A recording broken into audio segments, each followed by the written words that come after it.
Mr. Benjamin Smith. Thank you. Good morning. My name is Benjamin Smith. I am the treasurer for the Student National Association of Teachers of Singing here at Indiana University, as well as the business manager for New Voices Opera here in Bloomington. Today I'm going to talk about nasality in speech and singing. It's one of the most prolific and far-reaching problems that expands to a lot of different problems that you're going to hear in a voice studio, from pitch control to breath control to a lot of different topics that we're going to discuss today. So, the sound can have a quality in a singing voice of hypernasality, too much nasalence, the amount of air passing into or through the nose, or hyponasality, which is not enough nasalence. So these depend on a number of different factors which we're going to talk about today. The factors include the vowel or consonant uttered, the physical anatomy of a singer, and any other forces like illnesses or permanent medical conditions contributing to a consistent nasal characteristic called rhinolalia.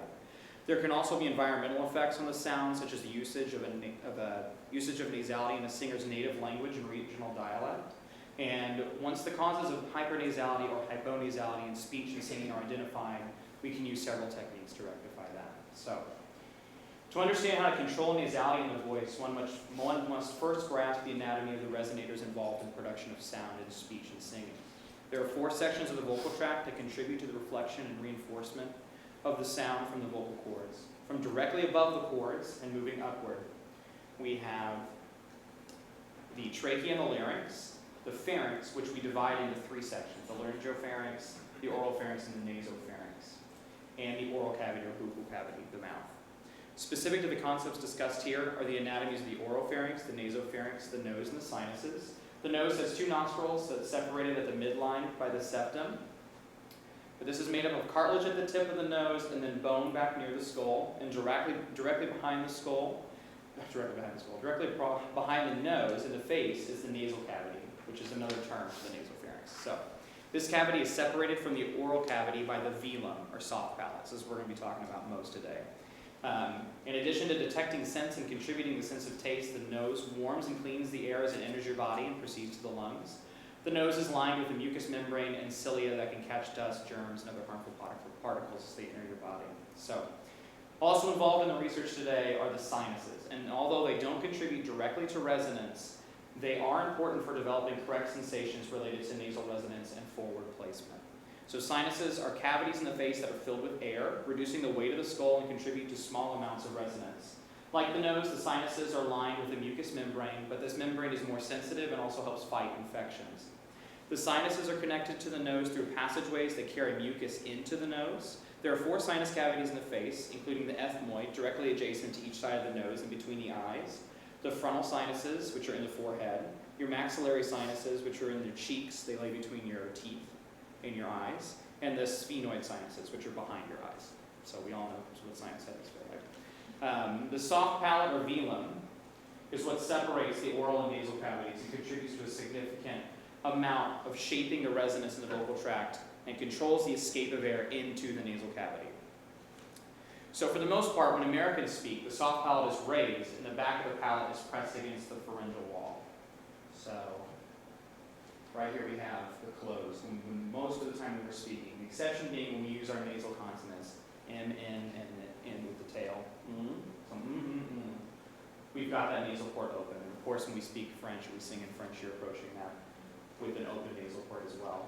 So the muscle that closes the velopharyngeal port is the levator veli palatini. The muscles that pull the velum away from the pharyngeal wall, opening the velopharyngeal port, include the tensor palati. This is the direct antagonist, so the most important. And then there's a few others, the palatopharyngeus and the palatoglossus. The completeness of the closure of this opening determines how much air is able to escape into the nasal cavity, and thus how much nasal resonance we have. So Richard Miller in Structure of Singing describes the combinations of movements that contribute to the variations in closure of the velopharyngeal port. He says the lateral walls move medially and fuse, resulting in a purse string closure as the velum touches the approximated section of the lateral wall. So we've got a pretty big hole in the middle. It's kind of, if you just draw the purse strings closed, you've got the side walls touching of the velum touching your back, the back of your pharyngeal wall in the back. And then the lateral walls will almost approximate, with the velum contacting the lateral walls and partly occluding the space between them. So this is a little bit smaller of an opening. We've got a little bit more closure. And then the lateral walls move medially, so on the midline, filling the lateral gutters and fusing with the raised velum as it contacts the posterior wall, full closure. And in the lateral walls, move slightly or not at all. Velum touches the posterior wall at the midline, and the lateral openings are observed. So we've got now the velum is touching in the middle of your pharyngeal wall, but you've got openings on the sides. The air can escape. So you can have a number of different closures, and they will all have the same effect as far as air escaping into the nasal cavity. So along with anatomy, it's important to understand the role the nose and the sinuses play in resonance under normal circumstances. So when the source filter theory is applied to the human voice, the vocal cords act as a source and the vocal tract the filter. Humans can manipulate many parts of the filter in a myriad of ways to amplify certain frequencies or partials in the complex sound wave of the human voice. These resonators act as sympathetic vibrators, reinforcing the natural frequency of the certain shape of the resonator. Humans can manipulate the oral cavity and the pharynx to produce different sympathetic tendencies to reinforce certain partials, but have little to no control over the frequencies amplified by the nasal cavity, and if a singer subscribes to the concept of sinus resonance, the sinuses. So the oral and nasal cavities specifically contribute to cavity resonance, described as the phenomenon where a certain cavity reinforces a certain frequency. So if you've got a bottle or a tube, the bigger the bottle or the tube size, the lower the frequency that's going to be reinforced. This is important because the nasal cavity and the sinuses are considered untunable cavities. We can't manipulate the size of those cavities, so what we're born with is what we have. Unlike the mouth and the throat, which are tunable. So, given this inflexibility, one can imagine the dramatic effect medical and environmental conditions can have on nasal resonance. Without the ability to adjust which resonant frequency the nasal cavity reinforces, any change in shape, either by congenital defect, illnesses, allergies, or trauma, can cause a change in the quality of the resonance when air is released into the nasal cavity. The most common issues faced by singers are illnesses and allergies, as we all know, which cause nasal congestion and increased mucus production.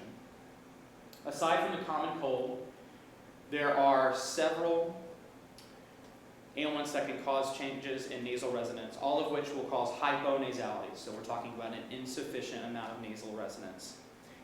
So the most prevalent is rhinitis, or a chronic runny or stuffy nose that may or may not include postnasal drip. Rhinitis has several different causes, including allergies, but there are several different types of rhinitis that aren't related to allergies. So these non-allergic causes are vasomotor rhinitis. This is caused by temperature and humidity changes, which I'm sure we're all kind of feeling with the weather right now. Infectious rhinitis can be caused by a cold or bacterial infection and is accompanied by thickened or colored nasal discharge.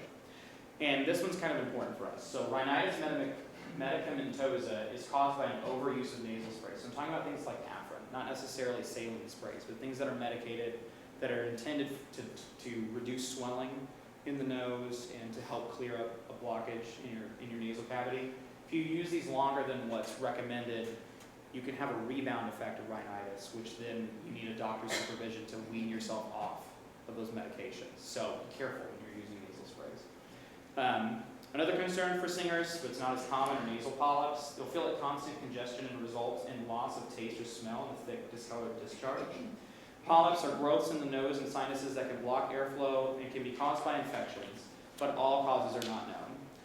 Some people with polyps may never know, and treatment is not needed, but if symptoms require attention, there are medicinal and surgical methods for correction. The sinuses can also be affected by infection and illness in a condition called sinusitis. So now we're talking about the inflammation of the sinuses, or the area around the sinus, especially the membrane. So sinusitis is the affection or inflammation of the sinus cavities and can either be acute, chronic, or recurrent. Acute sinusitis lasts less than 3 weeks, and chronic for an indefinite amount of time, and recurrent is several acute attacks. So symptoms are much the same as with the common cold, but include headaches, facial pains. Symptoms usually do not subside with medication meant to ease colds. That's how you know what the sinusitis. Each sinus described above has an opening where the mucus drains along into a continuous mucus lining. So Sandra Judd describes the connections between the sinuses and nose well here. She says, therefore, anything that causes a swelling in the nose, an infection, an allergic reaction, or another type of immune reaction also can affect the sinuses. Air trapped within a blocked sinus, along with pus or other secretions, may cause pressure on the sinus wall. The result is the sometimes intense pain of a sinus attack. Similarly, when air is prevented from entering the paranasal sinus by a swollen membrane at the opening, a vacuum can be created, which can also cause pain. So Preventative measures and treatments for sinusitis include common decongestants, antibiotics, pain relievers. Chronic sufferers may find relief in steam inhalation, vaporizers, humidifiers, or temperature control in your room. This can get air into the sinus cavity as the vaporizers can, and then a saline spray, as I mentioned before. So using a humidifier or air conditioner will help chronic sufferers. So something that a few of you may have experienced or know people that have, your deviated septum. So the septum is the wall that separates the nasal cavity on its two sides, and it should lie along the midline, but in around 80% of people, the septum is not along the midline. Most of these are never noticed, and you're not going to have any symptoms from it. But severe deviations can cause symptoms such as difficulty breathing and sinus infections due to the blockage of drainage from the sinuses into the nasal cavity. Symptoms will usually evidence themselves on the side opposite the blockage. The preferred treatment for a deviated septum is a septoplasty. So the procedure is achieved completely through the nostrils, consists of straightening and reshaping the cartilage of the septum to clear the blockage. And in some cases, the septum will bend again and there won't be any change in the airway, but in most cases, it's a permanent fix. You could also have numbness in the tip of your nose, a septal perforation, where you've now got a hole in your septum and air is whistling back and forth that can cause some pain and bleeding. And in rare cases, you can lose your sense of smell. So in addition to correcting the outside of the nose, there's obviously other reasons for this, but you could also have a rhinoplasty, where they could go in and actually go through incisions and readjust the cartilage in the bone in your nose.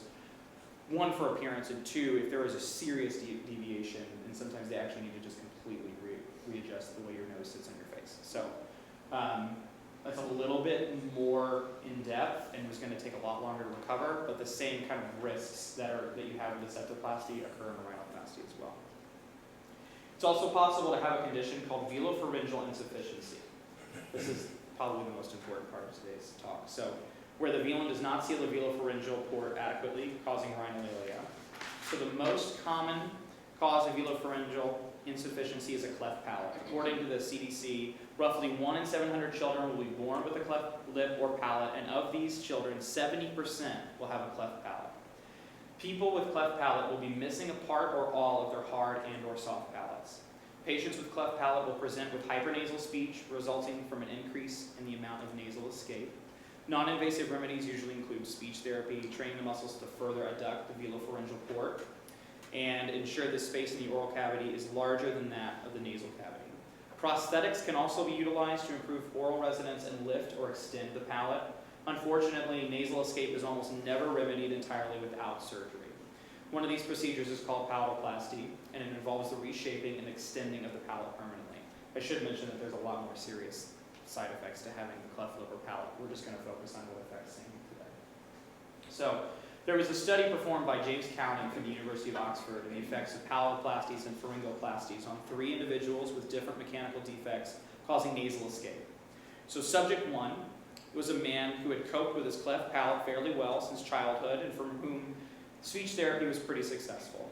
After this, he underwent a palatoplasty, and the nasal escape was measured at slight from its previous level of moderate. I'm going to go ahead.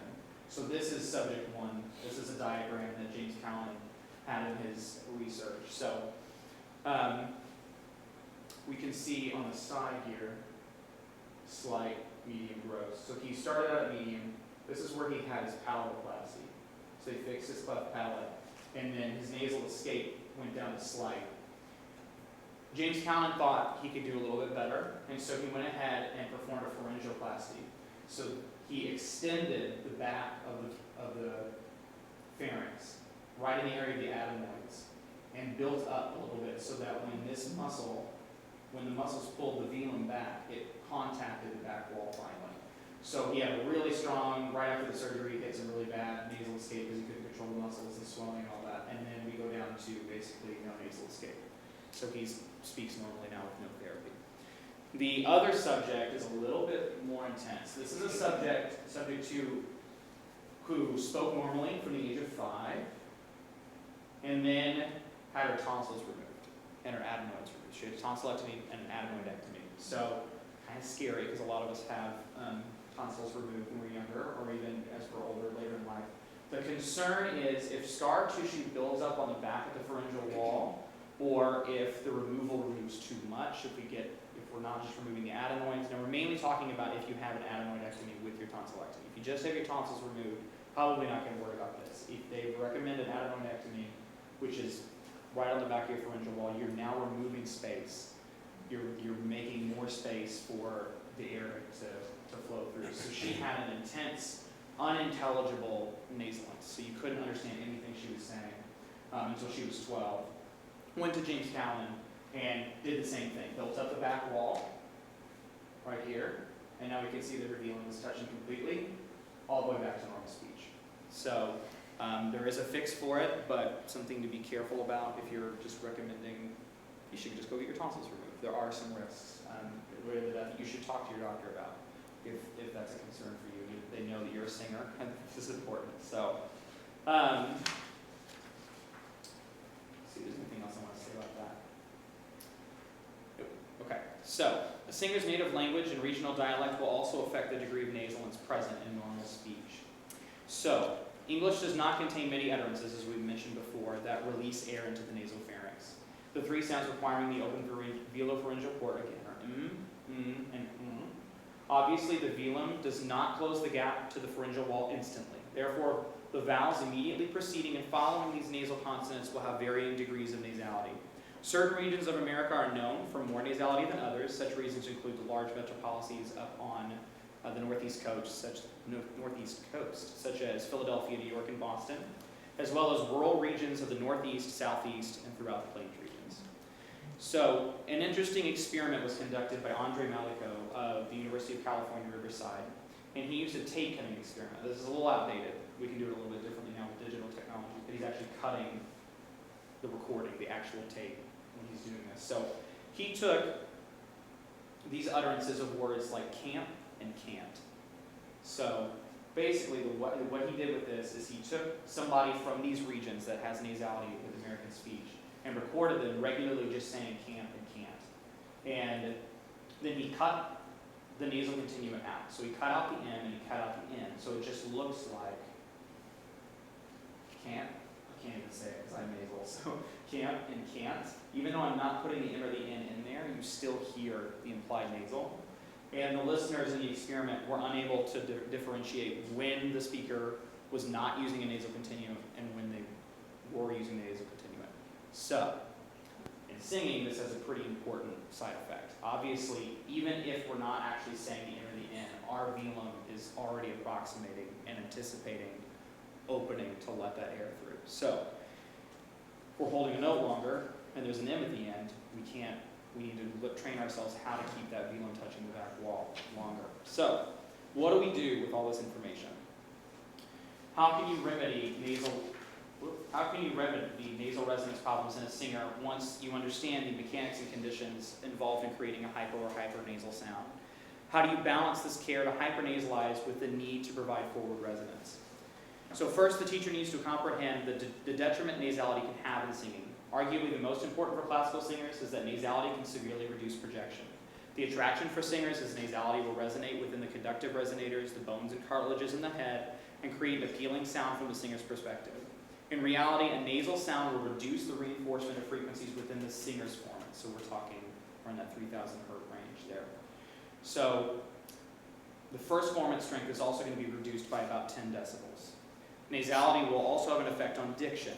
For instance, an unvoiced consonant like t, s, f, will experience nasal escape and then lose force. So likewise, the voice stop closes like b, like B and D, so b, d.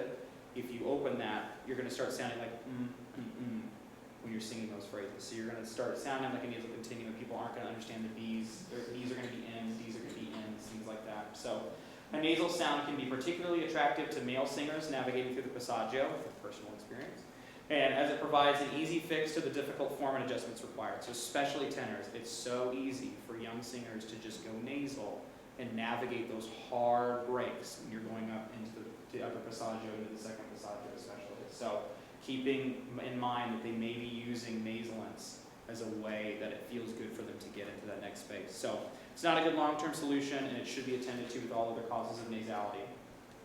A teacher must also be careful when assigning vocalises that utilize nasal consonants to achieve a forward ringy or pingy placement. There are significant benefits to training on nasal consonants if they're used correctly. The nasal consonant M is used before a non-nasal vowel. That vowel will be focused and have a forward resonance. The nasal consonant allows for the singer to feel the conductive vibrations in the sinuses and in the front of the face, where it is believed that some of the formic frequencies will cause forced vibrations. The vowel preceding then falls into that beneficial placement with strong vowel formants. So using a vocalese that with the vowel preceding the nasal consonant is the dangerous one. So you shouldn't eem, aim, you're just asking for trouble for that one. So Richard Miller and William McIver studied these vocaleses in 1995 with the results of the nasometer, a measure of nasalence or air passing through the nose, and represented it in the images here. So in figure 1A, so A, B, C, and D are soprano, mezzo, tenor, bass, respectively. And make sure I say this right. E, A, O, U. E, A, O, U for each of these five. Now, the nasometer reading is up here. So this is the percentage of nasalence, or how much air is getting into the nose. I have no idea how they measured this. But, so this is the amount of air that's going through the nose there. So when these are the exercises me, may, mama, mu. So we've got the vowel after the consonant. So we have no nasal escape and good forward placement. This is when we did eem, aim, moon. We can already see the formants are all over the place. We've got things going crazy here. And it's even worse for sopranos on O and U, and worse for tenors and basses on E and A. And then we have a lot of nasal escape, especially with the men. It's almost entirely to 100%. Basses really is at 100% up here. For the nasal escape, if you put that vowel before the consonant, so E, may, mama, moon, stay away from that. You're really asking for some bad habits when you get into that. So to correct this issue, it's important to recognize when a fault of nasality is occurring. The sound with too much nasality and thus an incomplete closure of the velopharyngeal port will be a twang or a honk. The easiest test for this is to pinch your nostrils closed on a non-nasal sound and then release. So if the sound doesn't change, then you don't have any nasal escape. If it changes, air is going through your nose. So another time-tested method is to put a mirror under your nose, and it'll fog the mirror if air is going through. So these methods are not only useful for us as the teachers, but also for the student to recognize the sensations associated with a lowered and lifted velum. The next step is to help the student with this issue and develop control over the velum and the muscles control of the velum. So James McKinney suggests two different types of nasality, which singers should be aware. The first is that honk, which equates to an open velopharyngeal port, which we've already talked about a lot. So I'll go ahead and skip to the twang. This is interesting. He argues, and this is his view on this, that this can be caused by a tightness or a constriction in the pharynx, causing a manufactured nasality even when the velopharyngeal port is closed. So this is a tension somewhere above the vocal cords, either in the buccal cavity, in any of the pharynxes that we mentioned, that is tightening those walls and creating a false frequency of around 2,500 to 2,800 hertz, which of course is right at the singer's formant. So it feels really good, we're getting that ping, but it's not healthy. So he thinks that twang may not actually be nasal escape. It could be kind of a falsified nasalence, that we're just using those frequencies to make ourselves feel better there. So Robert Caldwell, he has several techniques for helping a student develop control over the movement of the velum. The first is to have the student whisper a nasal and then a non-nasal alternatingly. So this is going, they can even have a mirror in front of them, and you can actually see the velum lifting if you can get their mouth open wide enough while they do that. So they're going to hear the exaggerated differences between those two sounds. Another option is to have them sing hung-ah on any vocalese the teacher chooses, moving quickly through the NG. So hung-ah. A particularly active exercise is to have the singer vocalize on kaga, kaga, kigi, kigi, kaga, kaga, kugu, kugu, anything you want to use for that, to get the palate moving back and forth really freely.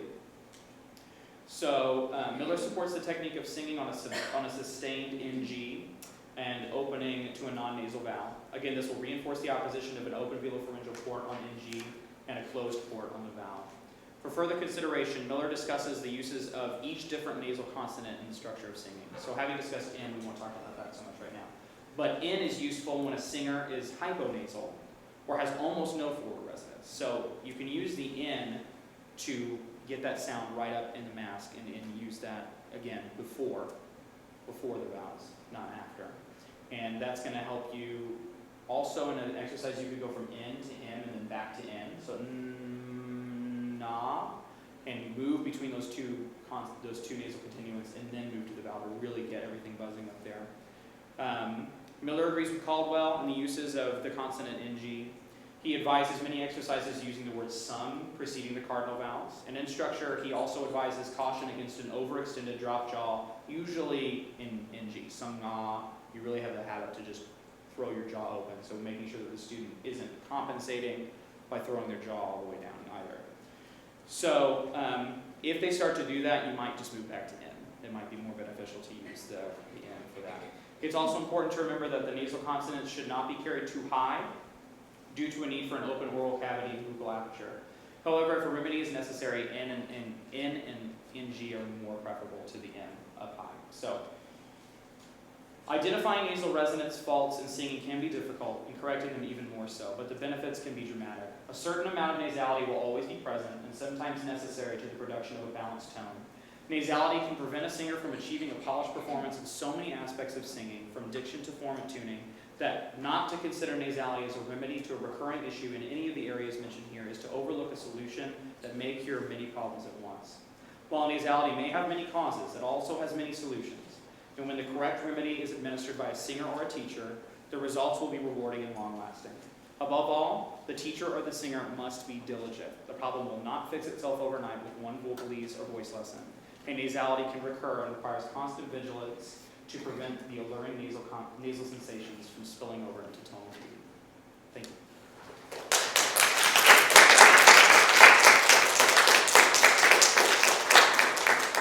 Any questions for Mr. Smith? Sure. What exercises would you recommend for the kaga ki? Like what notes are? You can just do, have you used a 5-note scale before? So, kaga, kaga, kaga, kaga, kaga, kaga, kaga, kaga, kaga. Or you can just, it can just be spoken to, because it's more about getting that muscle moving. So if they're having trouble phonating through it, just having kaga, kaga, kaga, kaga, kaga, and another one you can use is kitty, kitty, kitty, kitty, kali, kali, kali, kali, and just getting them really quickly moving the tongue, because the tongue wants to chase the velum too. So getting the tongue independent from the velum raising.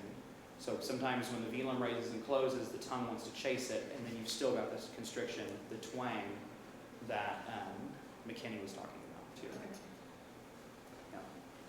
In the images that you had of the 4 voices, Yes. the nasality, what pitches were they singing? Did they just choose arbitrary pitches? That's a good or- question. I don't know. That he didn't say in the research. It'd Yeah. be interesting to know. Yeah, it would be to know where they were. Whether it was the same, like, middle C for everyone, Right. or I assume because of